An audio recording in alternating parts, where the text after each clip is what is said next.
Michael, Los Angeles, you're on the Wilkow Majority. Hello. Hi. The argument that if you put severe limitations on the types of weapons and high cap mags that people can get, that somehow won't stop people. That's not true.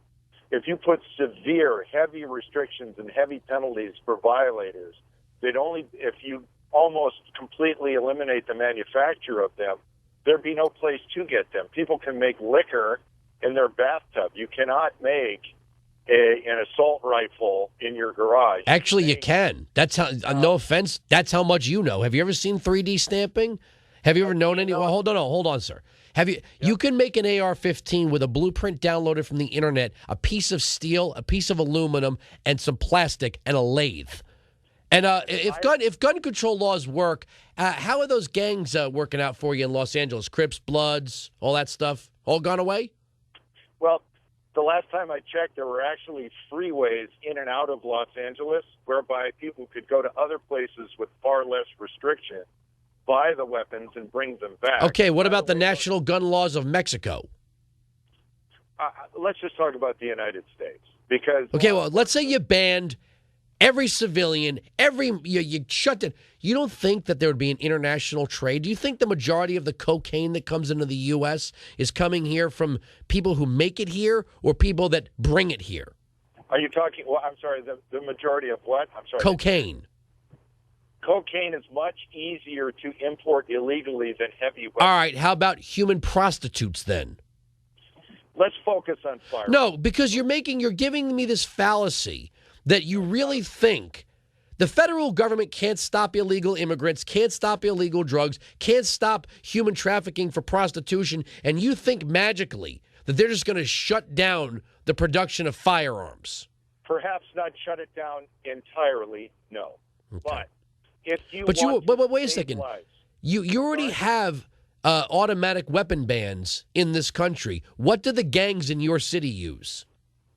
They use semi-automatic weapons. Oh, okay. Excuse me. I happen to know this very well. Okay. They use semi-automatic weapons that they buy in Arizona, that they buy in other states and bring in. They use straw purchasers.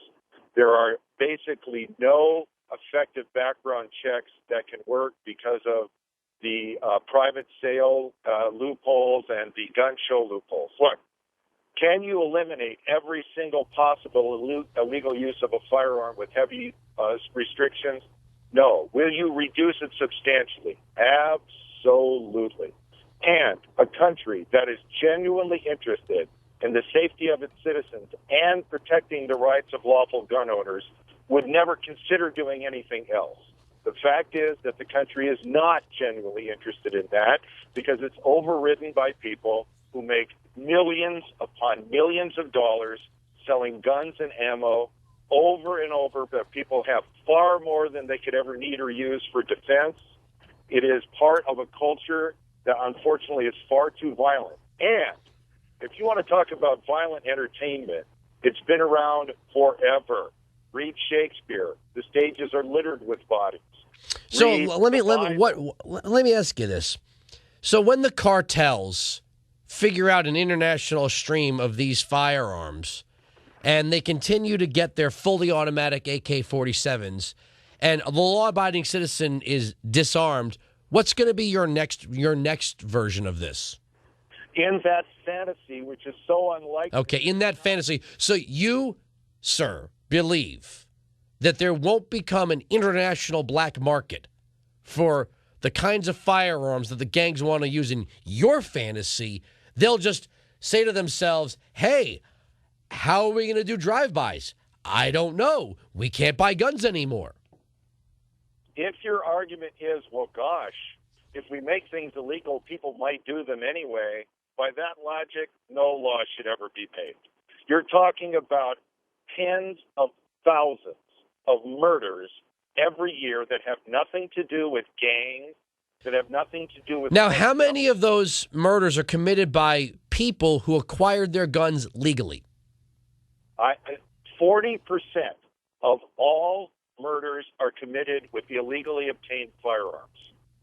So you're telling me that 60% of the murders in this country are committed by legally acquired firearms?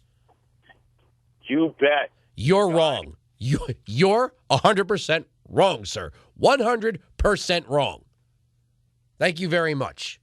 We're right. They're wrong. That's the end of the story. The arguments on this radio program cannot be broken. Sirius XM Patriot.